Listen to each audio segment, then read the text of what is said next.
The broadcast is now starting. All attendees are in listen-only mode. Good afternoon, everybody, and welcome to the second Avivus webinar of the day. This session, over the next 45 to 60 minutes, somewhere in that zone, is going to be looking at a slightly different angle of functionality on our digital platform for local authorities, specifically looking at really kind of inspections. We're going to share with you a food safety example, but more broadly applicability for regulatory services. But you could apply that to any kind of inspection regime, really.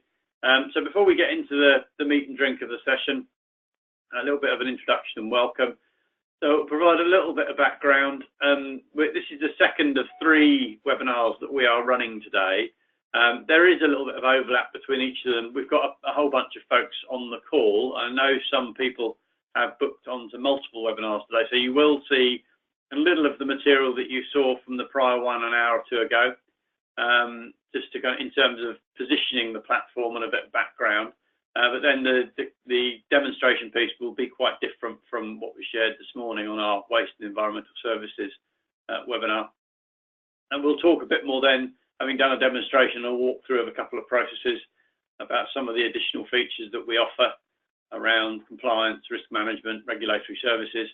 And I've cited a question and answer section. We won't do that as a live Q&A session as you would normally if we were in a room together, in a physical location. The reason for that is we've got quite a number of people on the call. We're conscious that many of you work in open plan offices or can't guarantee that you're in a location where there's no background noise that you may or may not have control over. So we automatically on these webinars mute everybody's lines, but we don't want that to stifle your ability to ask questions. Quite the opposite. We would encourage you to ask questions, and we'd ask you to do that by using the chat facility on the GoToWebinar console. So there's a chat facility on the GoToWebinar console. You can type your questions in there. And it's at that point that I should also introduce a colleague of mine, Rachel Clinton. Rachel is my erstwhile colleague, and she's responsible for making sure that today runs smoothly. And amongst other things, that includes answering your questions as and when they crop up. So I tend to get distracted and lose my thread if I have to type responses to questions as I'm walking through the content with you. So Rachel's going to help with the Q&A this morning. So use the chat facility on the GoToWebinar console to ask questions as they crop up. If you've got specific questions and they're perhaps a bit long-winded in terms of the answer that we might provide, to do that via the chat, then we might take them offline and follow up via email or a call later.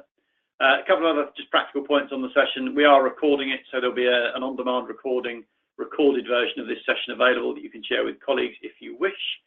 And we will also be sharing the slides, so we will send you a copy of the slides because you've taken your time to register and participate in the event this morning, so thank you for that.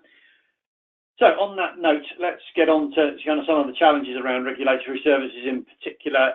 They are, as a group of services, be that food safety inspections or health and safety or whatever they might be, as a regulatory service, they're pretty resource intensive, primarily in this context because they do require trained staff, and they often are, well, almost always actually, tethered into quite complex and changing legislation. So there's a call on local authority resources to make sure that you're geared up for these things, and you can do them effectively and legally, I suppose.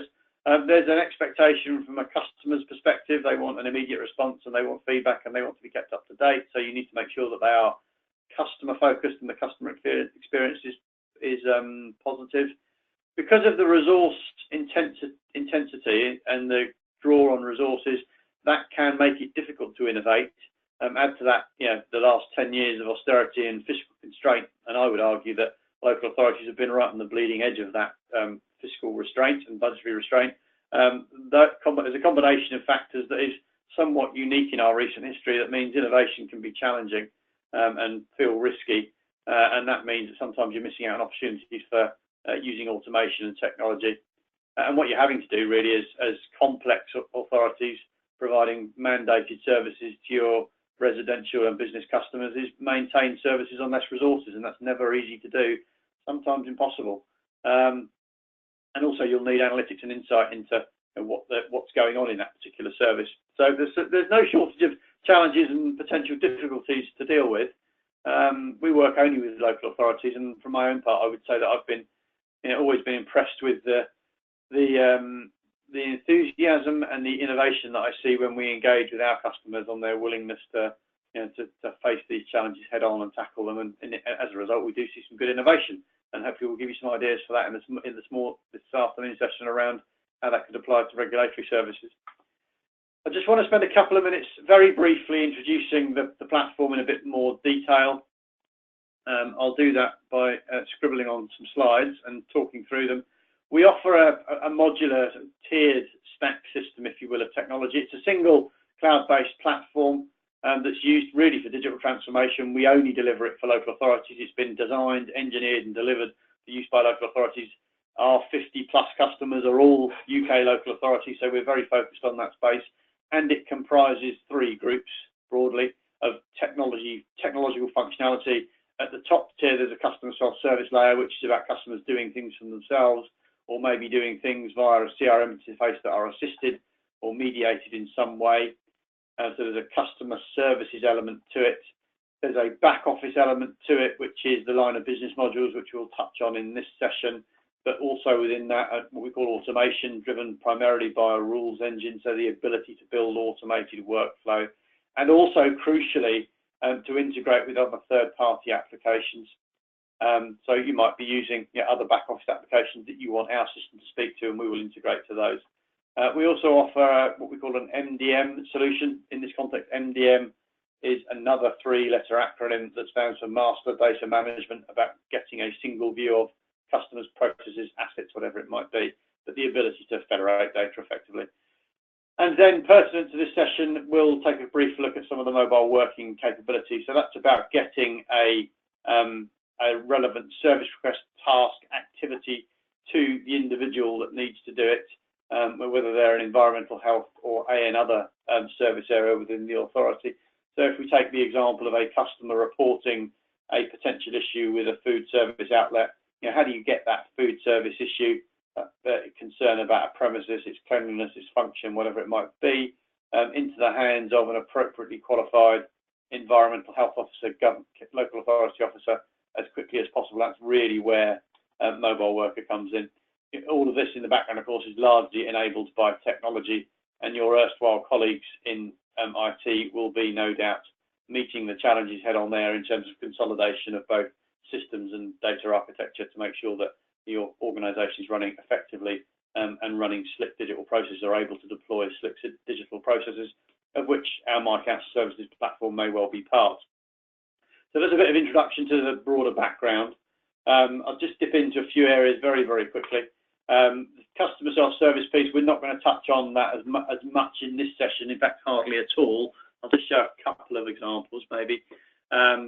But the ability for customers to do stuff for themselves that may end up in the hands of someone in a regulatory services function, for example, concern about a health and safety issue, concern about a food premises, whatever that might be. But the ability to report things and do things without having to speak to someone, go into a face-to-face contact centre, get on the telephone, whatever it might be.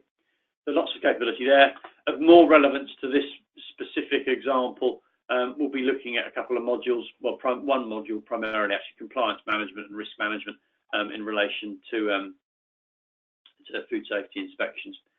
But our general principle here, because we're only focused on local authorities, is we've been able to look in some detail at the full array of local authority services that are provided, both mandated services and value-added services that are so important to your customers, residents, local communities.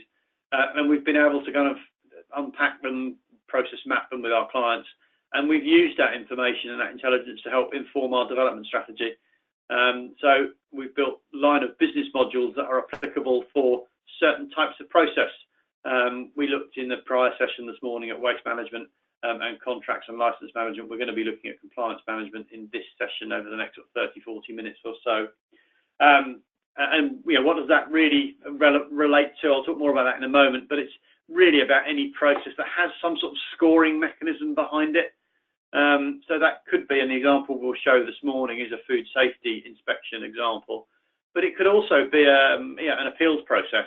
So if someone's applied for a blue badge, so some sort of assisted assisted mobility entitlement, and they've been refused that entitlement for whatever reason. They might go through an appeals process. That appeals process could be a scored process where answers to questions have a certain weighting or a score, and that's really what our compliance management and risk management module does. It's an ability to take a compliance-driven process with clear, documented process and outcomes behind it and turn that into a digital process, and so that's why it lends itself so well to regulatory services. There are also things like bookings and appointments. So you might end up in a food safety, environmental health example of having a series of scheduled inspections, and you make those reservations and appointments with a customer to ensure that they know when that's happening. So lots of potential applications there. If we just drop down again, mobile work are also relevant, and we'll be looking at that in an environmental health and food safety context a little bit later in this session. But the ability really to get a digital task list out to the appropriate staff in the shortest possible time so that they can deal with that on a device, without the need to have a big paper chase and a need to come back to base to collect the afternoon's task sheet having done the morning's run or whatever it might be. But the other thing about printed and paper-based work processes is that they are very prone to points of failure. Pieces of paper get screwed up, lost, coffee spilt on them, eaten by the dog, you name it, it can happen. So the mobile working piece really extends that digitisation agenda all the way out into the field. And as I said, we'll be looking at that as we move through the session over the next 30, 40 minutes or so. So just to kind of round up on the introductory piece, we generally recommend, and this is generic, this is not just relevant to regulatory services across the board when you're looking at digitisation, transformation, basically driving efficiency for local authorities in the way that you go about doing your businesses and executing on your responsibilities. But self-service wherever it's possible and appropriate to do so, and there are lots of opportunities and appropriate opportunities for deploying self-service so customers can do things themselves and work digitally on your behalf as an organisation a lot of the time. There's lots of opportunity for automation. In neither of those do we suggest that either self-service or automation should be universal. They are policy decisions for the local authority. It's very easy in these sorts of conversations and these sorts of endeavours to become obsessively and solely focused on removing costs from a process, on making it fully automated. But actually, when you think about the public service element of what you are doing as a local authority, there are some significant differences between what you guys do professionally and what commercial organisations do. The first difference that always strikes me and I always mention is that you don't have a choice about who your customers are.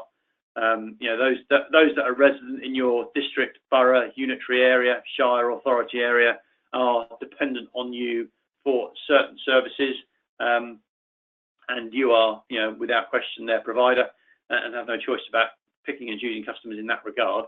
And also the other element to that is there are the more vulnerable and at-risk individuals in your area of jurisdiction often rely quite heavily on potentially a range of services that you provide.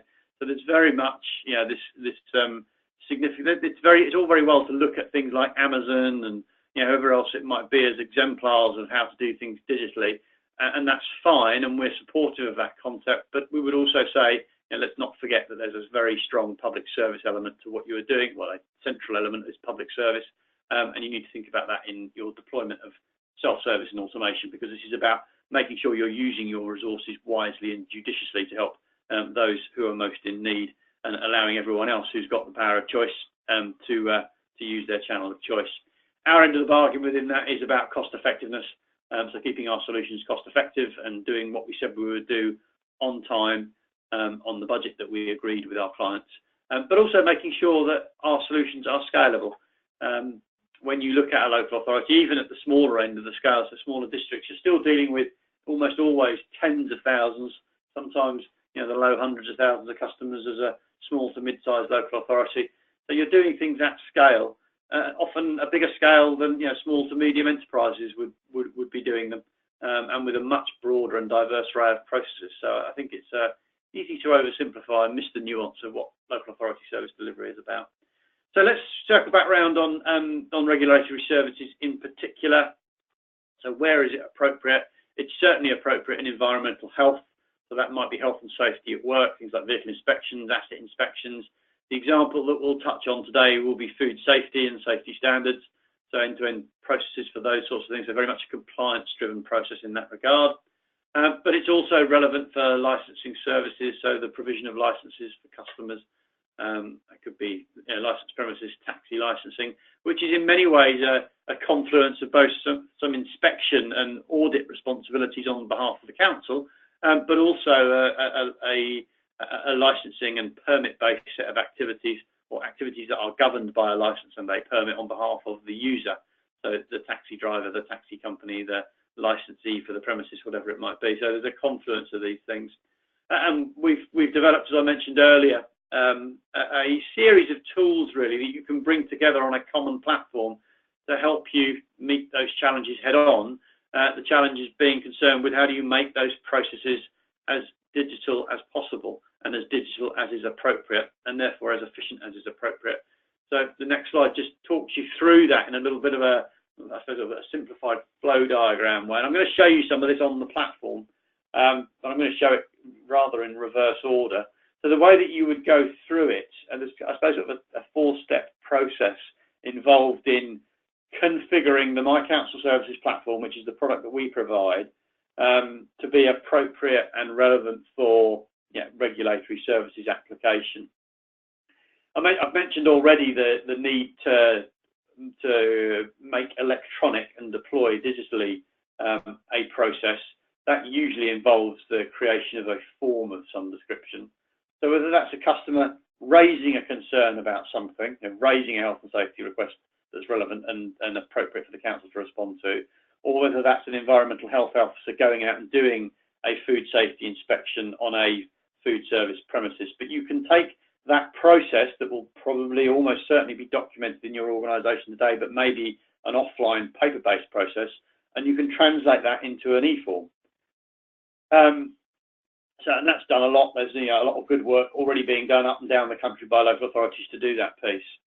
The difference when you take that into the context of an internal process where you've got a skilled and a qualified and a trained environmental health officer going into a premises and conducting a food safety inspection, is that you're working then to quite a rigid and predetermined, effectively risk or scoring profile. So you're asking specific questions in a specific order on specific areas of that businesses, that function, that organisation's function and activities, and those questions in the order that you ask them and the score and the answers that are provided go to create a score effectively. So what you do, having designed a form that asks the right questions in the right order, you then configure a risk profile on our platform using our risk and compliance module that can be thought of as a score-based process. So we're going to show that today in a regulatory services framework, but it doesn't just have to be constrained to that. I mentioned Blue Badge and Blue Badge appeals process, or any appeals process that are often scored in some way. So if there's a process that is scoring an outcome where there's a measured and an objective measure of the outcome through a scoring process, then you can combine an e-form with a risk profile, and what you then do in the third step is match that risk compliance profile that you've created to the specific questions of the form that you've created, and you can then configure and load that combination of an e-form and a risk profile where that risk profile is matched to specific questions onto the platform, where you can launch it and deploy it on the platform, and you can have it produce very specific outcomes. In the example that we'll show you in a few moments, in this case, that would be a food safety hygiene rating from 0 through to 5, 5 being the best and 0 being somewhere you would not want to get your breakfast, lunch or dinner. So that's the kind of the logic to the process. I think the other thing that I should probably mention at this stage is that our general principle for deploying these sorts of often quite sophisticated, often quite complex processes is to make them as configurable as possible by our customers. So, well, of course, we provide support, implementation services, we can work alongside, we can do these things for you. but our overarching objective is to enable your organisation, your local authority, to become as self-sufficient as possible in the use of the digital tools that we provide. I do not want that to be read for, and I don't want it to be misunderstood as, you know, here's a set of tools, you're on your own, best of luck. That's not how we operate. When we work with a client, we build a implementation and a support and a cutover plan.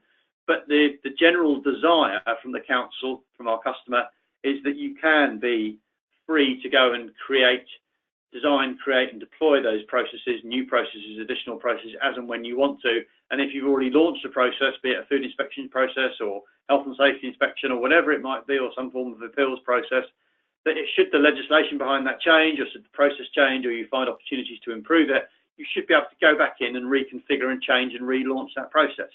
So the idea being that you are not on the hook back to us, Avivus, as the provider of the technology platform and the tool set, every time you want to make a change or adjust the way that a process works. So self-configuration is central to the way that we deploy our platform, and I'll demonstrate some of that, albeit at quite a high level, over the next few minutes or so.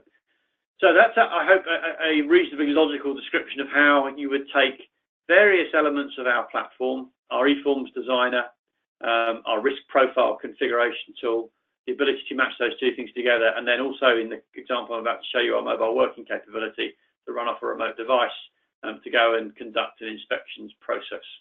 So at that point, what I'm going to do is jump out of the slides. I'll discard my scribbles. I hope I've explained things reasonably clearly so far. But what I'm going to do first of all is just minimize the slide screen. I'll leave the browser up. I've got to use a little bit of third-party technology at this point, a little product called Reflector, which just allows me, he said with his fingers crossed, to share on screen my iPad screen. And then we're just going to go and have, assuming that this all works, he said hopefully, I'm going to share with you my iPad screen. The moment of truth is upon us. That looks promising so far. And what I'm going to do, first off, is you can see my home screen on my iPad. So you're looking at my iPad, which I'm holding in my hand. I'm just going to take you into a particular folder on my iPad called Council Applications. I'm running on a regular Apple iPad. All of the technology I'm about to show you is entirely platform independent. So we can run across iOS devices, so Apple devices, Android devices, and Windows devices. But specifically for the mobile working piece, so if you think about an environmental health officer out in the district or borough of your authority going about their business, they might have a device about their person, and work that was traditionally done on paper can now be done digitally. And to enable that mobile working capability, what we deliver is a native mobile application that is branded and is in line with your visual identity. It can either be an internal application, so it's something that's only available to trusted users, members of staff, effectively, EHOs in this example, or it could be a publicly available app, or it could be both. If it's publicly available and it's downloadable from the relevant application stores for Apple and Android devices, so at the App Store or Google Play and so on and so forth, or the Windows App Store. I'm going to drop into the one on the bottom right-hand corner of this directory, the little demo icon for the My Council app, which is just a demo example. And as I drop into that, you'll see there's a whole bunch of icons available to me. Everything that I'm doing in the app could also be done via a browser on the device as well, but there's some distinct and specific examples that are relevant to mobile working context with the application being used, in that what the native mobile application provides to a greater and more robust degree than doing this via a browser is it provides offline working. So if you are a rural borough that has patchy, perhaps 3G and 4G signal, it means that if you're an officer and you're out and about, not just doing regulatory services work, but perhaps in another service area with different responsibilities that requires you to go all over the district and borough, you can't guarantee you're always going to have signal, and the native mobile application gives you the ability to work offline with any forms and processes and tasks. So you'll need connectivity to download new tasks and to upload new information, but the actual ability to work when you've got no signal is very much enabled by the fact that we provide a native mobile application through which to do that. The app that you're seeing is fully configurable, so it's got lots of different icons on it. It can be used by staff and it can be used by customers. I'll show you a couple of examples as we move through this morning, or this afternoon, I should say. But the first thing I want to do is just go and draw your attention down to the bottom left-hand corner where we've got this inspections icon. So I'm going to tap on that, and that then opens up to us as a council officer. So this would only be available to me if I was a council officer. It opens up to me various inspection regime, inspection type processes. So I've got vehicle inspection, open space inspection, food inspection. The inspection types, as I said, are forms that are configurable, and we've talked about the process through which you go through to create those. But they can also be constrained to particular job types. So if I'm an environmental health officer, it's unlikely that I'm going to be doing open spaces inspection. So when I go into inspections, I probably just see food inspection. So that the content that is presented to a user is relevant to their particular profile. I hope that makes sense as a principle. If I work in open spaces, then of course I won't be doing food inspections, but I might be doing open space inspections. I probably would be. So I just see the open spaces form, for example. So, but we're going to take the food inspection example. So I'm going to tap on that form and open it up. I'm logged in under my own profile, so I know it knows who I am. So it populates my name. I can then, the first thing I'm going to do is my time of arrival. So it will say it's now, so it's picking up the timestamp automatically. I can then go into the premises. I'm going to do a food safety inspection. It might be a scheduled inspection, or it might be ad hoc and a surprise, shall we say, to the premises owner. So I can add in the person's name, or I can pre-populate that. And then I then click in the top right-hand corner on the next icon, and that takes me into the form proper at that point. So we've got a whole bunch of questions. So this is where the form starts to stretch its legs a little bit. The first thing I'm going to do is pick up the premises name. So it knows that I'm a food safety officer. It knows who I am. So it's picking up an asset. What it's doing at this stage is it's using another component of our product platform called our asset database. So we have an asset capability on the platform. And this is, well, I know Bernie's an EHO in this context. So it's a food premises, and he's inspecting a restaurant today. Which restaurant are you inspecting, Bernie? And I can then choose from an asset list. So I'll say, well, I'm inspecting the Bean Encounter restaurant, for example. So you have a full asset list, or just the assets that are on your list of tasks and inspections for the day. So I'll then click on Add. So that then writes that record back to that particular asset base. So it knows that I'm the inspector doing the inspection, and it's also tethering this inspection to Bean Encounter, which is a recognised food premises within the borough that's due for an inspection today. And we then go into the process of completing the form. I'm going to skip through some of these fairly quickly, but I will just call out some of the more relevant bits and pieces. So you can pre-populate, or I can update contact info for the premises if I want to. The first, I'm going to skip over those pieces just to save a little bit of time. The next question that we ask then is, what days of the week is the restaurant open? So we'll say it's open on a Sunday, it's open on a Saturday and a Friday and a Thursday and a Wednesday, but it's closed on a Monday. So we'll write those back in. They could be saved for the next time, so you don't have to do that. We can put in opening times. The next question we ask is it licensed after 11 p.m? We'll say that yes, it is in this case. It will write that back into the form. We can put information on businesses and so on and so forth. We're looking at hazard and critical control points in this particular example, so we'll select that, HACCP. We can put in other historical details. We'll click on next, and then we start to get into some of the more specific scoring-based examples. So, are there imported foods? Were they checked? We'll say yes, they were. So we'll write that back.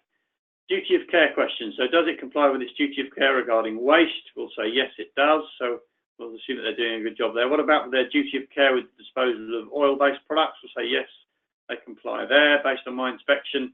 Their duty of care regarding food. So these are standard questions on the e-form, but they've also got a weighting score sitting behind them that allies to and aligns with the Food Standards Agency compliant process for doing this sort of food safety inspection work. Compliance with the duty of care other, we'll say yes.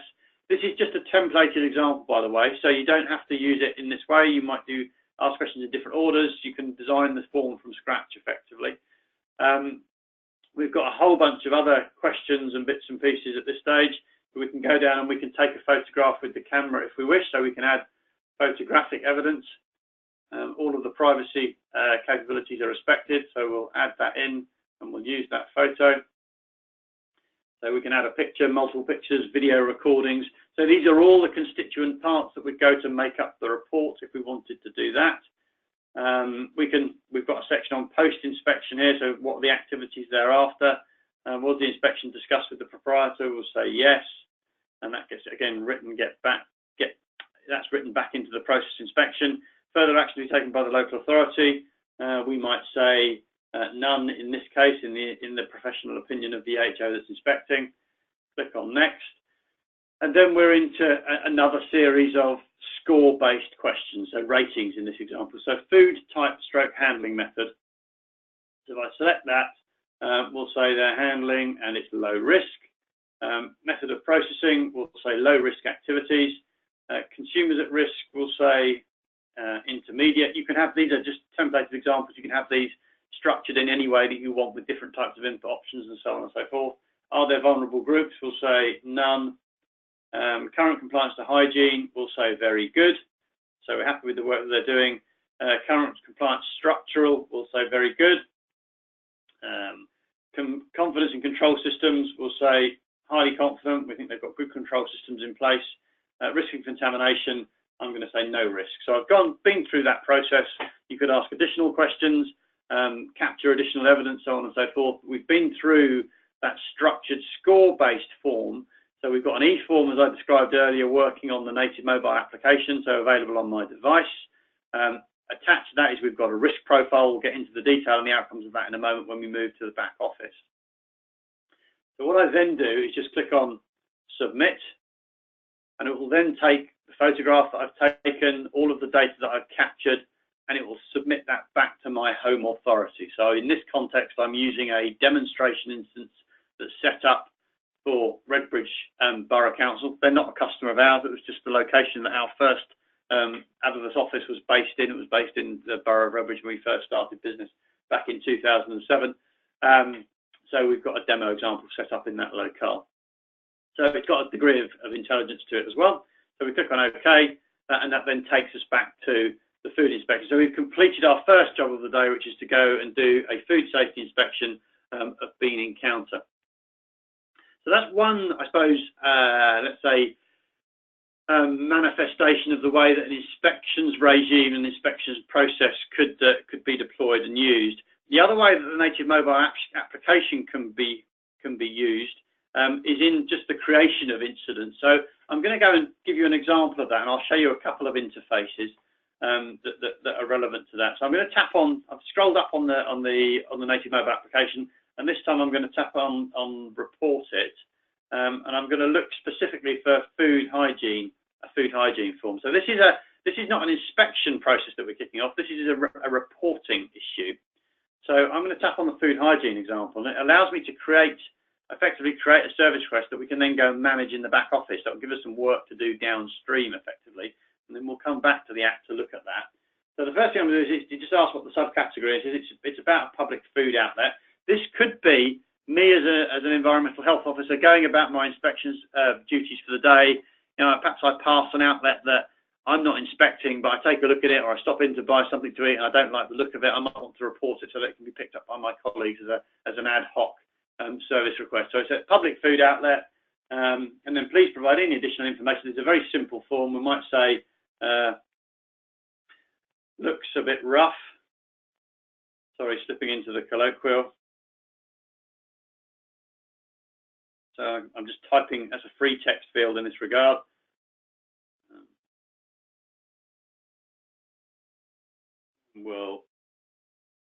I'm done. Next. It gives me an opportunity to upload a photograph. So last time we did that with the camera.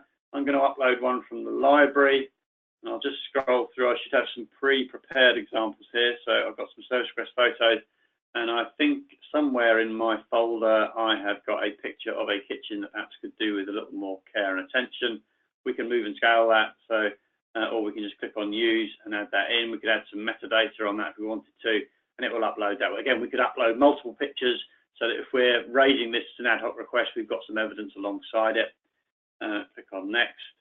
It then wants to know the location. So obviously the premises is based somewhere on the planet.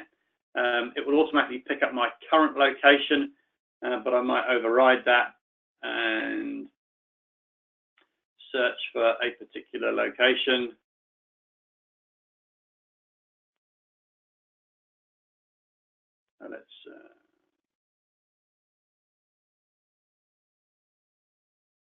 Let's search for someone. So I'm going to give it a postcode. So I'm going to push it back into Redbridge again, so I know exactly where it is. This is unusual. You'd normally search on a perhaps a partial address. So I'm going to give it a different postcode. I'm going to say IP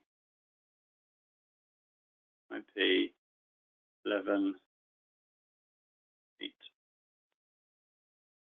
8PY, and we'll get it to find that location. That will automatically recenter the map and should push it back into Redbridge.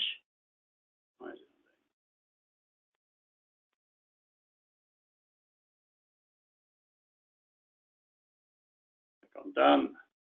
Hasn't picked up that address for some reason, but we'll worry about that later. Give it an incident date. We'll give it a priority, which we'll say is low, and then we just go ahead and we submit that, and it will pick up the location that I've allowed it to have. It actually should then submit that. So we click on OK. So that's another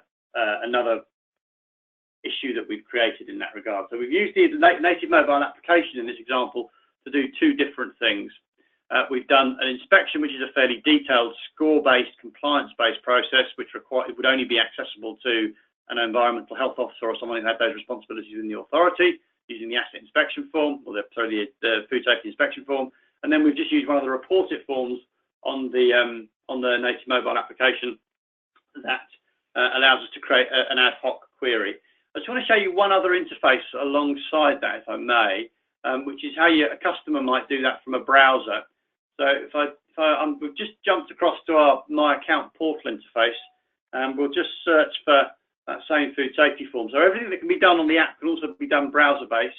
So I can go do exactly the same thing here, which is the form that we just used. So we'll just go and do that very quickly. So it's public food outlet. We'll say, looks a bit rough. Next. Add a picture.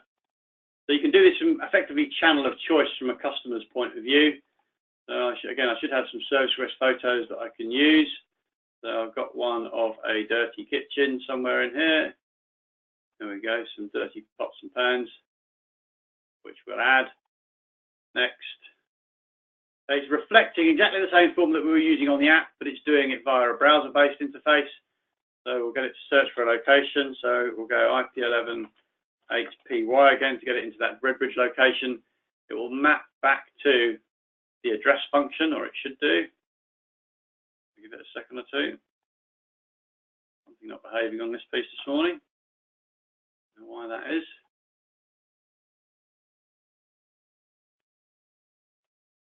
That's something else.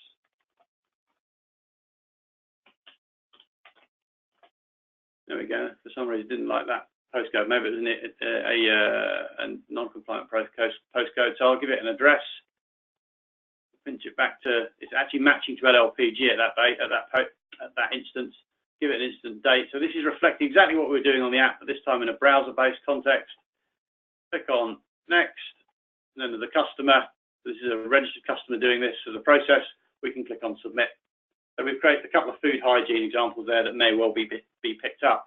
So where that leads us then is let's go and take a look at the back office side of things. So this is, we've done something as an EHO out in the field. We've done something as a customer reporting an issue. What I want to do next is pick this up as a back office function. So I'm going to drop into the My Council Services back office function. So I'm going to log in under a different profile now. This is my own profile as a pretend council officer. Looking at the back office of My Council Services.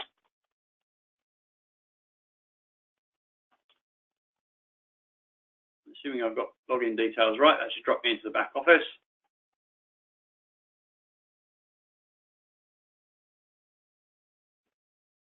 And the first thing that we see is our service desk view. So we've stepped out of the remote working mobile inspections regime or a customer reporting an issue via a self-service portal, and we're now looking at the back office that the council would see. So this is not a customer view, this is a council's view of data. And the first thing that you can see up here is that there's two food hygiene reports that have been created. One under my own profile from the native mobile application, and another by one of our customers, Mr. Gary Wilcox, via the browser, one at 12:36, one at 12:38 with the relevant pictures. If I drop into those, then I get to see the detail of that service request. So the service desk interface is really the sort of interface that perhaps someone that was working in the environmental health, food safety team would see of service requests that are being raised, and also in a moment we'll go and look at inspection activity. But what we get to see there is that this particular service request has been raised by a customer. It's about a food service outlet, and so it looks a bit rough. They've added a photo of some dirty pots and pans. We can see the location of that, and we get an audit trail of everything that's been done to that. So we might at this stage choose to say, well, that's interesting. Maybe we've seen a couple of mentions of this location before. We might want to assign it out to someone to go and do an ad hoc inspection.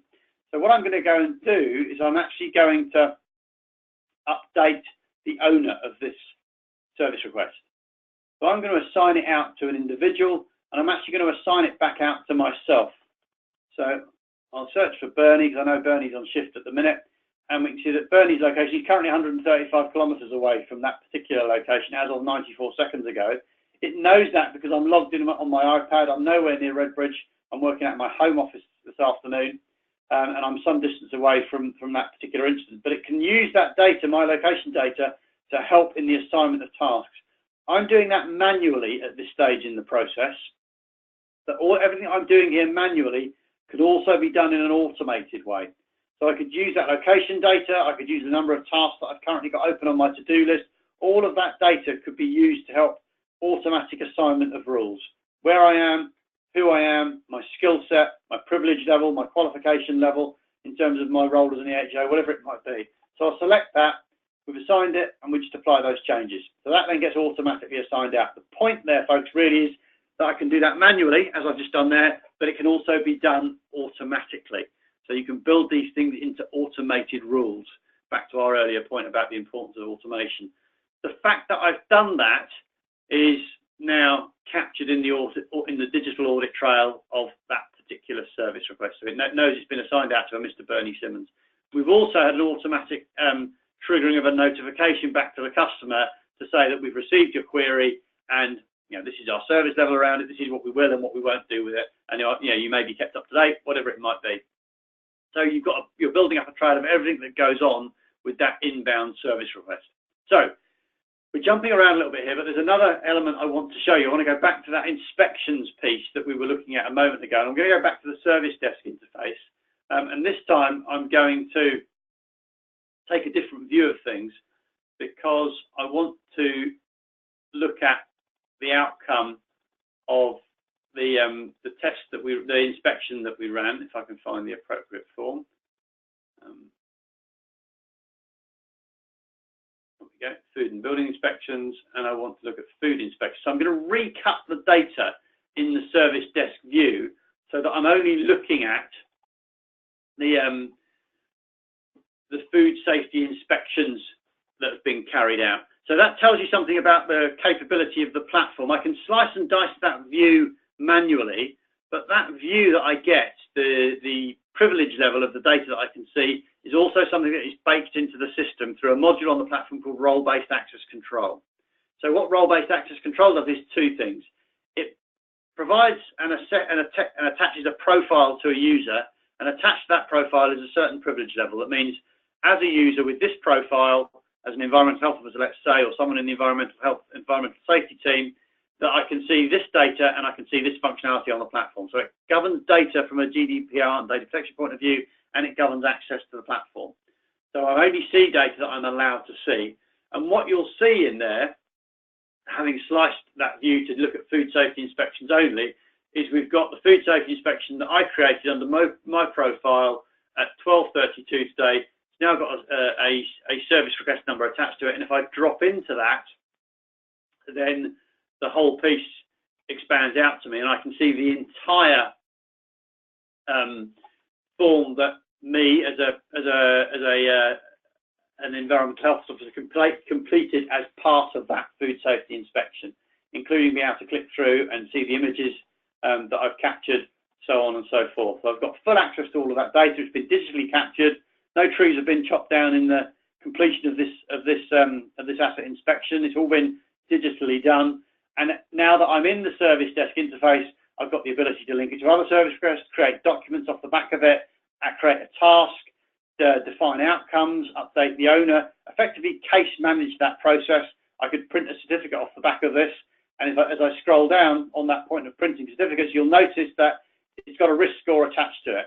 So all of these questions that we answered as part of the inspection regime, they're not just sitting there as pieces of data in the e-form and in the platform. They've been taken, and each of those questions has a weighting and a score against it that creates and calculates the compliant food hygiene rating, which in turn allows me to produce both the certificate for the premises owner and potentially the configured report of actions required if indeed there are any follow-on actions required. In this example, we said there was no further action required, but we could also automate and configure the construction of a report in this example if you wanted to do that. So you've got the ability to effectively create end-to-end the digital process that is probably manifest as a paper-based and a somewhat disjointed process in your organisations today. So I hope that kind of starts to breathe a little bit of life into it. There's a couple of things I want to do before we draw this session to a close, and I'll let you get on with the rest of your Thursday afternoon. I just want to step back one layer into the process, and there's also one other thing that I wanted to show you. The other thing I wanted to show you was just the assignment of that ad hoc service request. So I'm going to bring up the council app again, the native mobile application on my device. And bear with me a second while I bring that back to life. I'm going to mirror my screen again.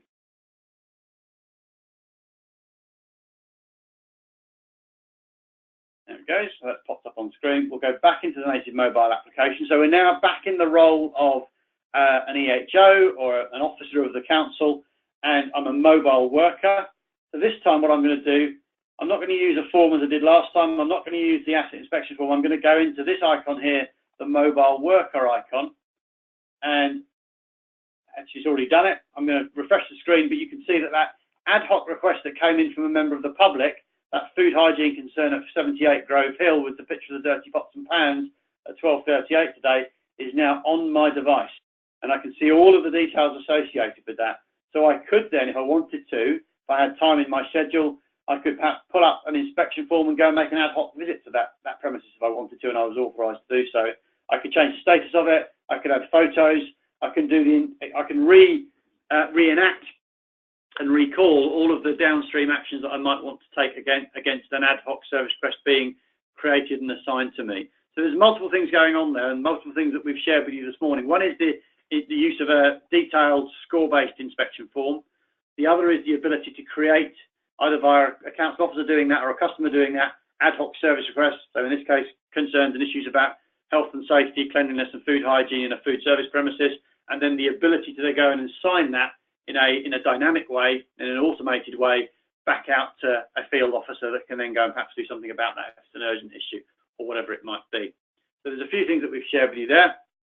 The final section I want to show, if I can, before we start to round up with a few slides, is just to jump back to the back office interface. So we're back in the back office interface at this stage, and I want to draw your attention to the administration tab. And if I click on the administration tab, that will drop us into quite a different interface. And so the administration tab really is where, if you like, the kind of the configuration magic happens, because it's where all of the tools reside that allow you to create different digital processes. So in the example that we've just run, where we've run that food inspections form, we've created a form using our forms builder interface. So if I was to drop into that, I could recall those forms, and I could say, actually, I want to look at food and buildings inspections forms, and I want the food inspection form, and I want to look at every aspect of that form.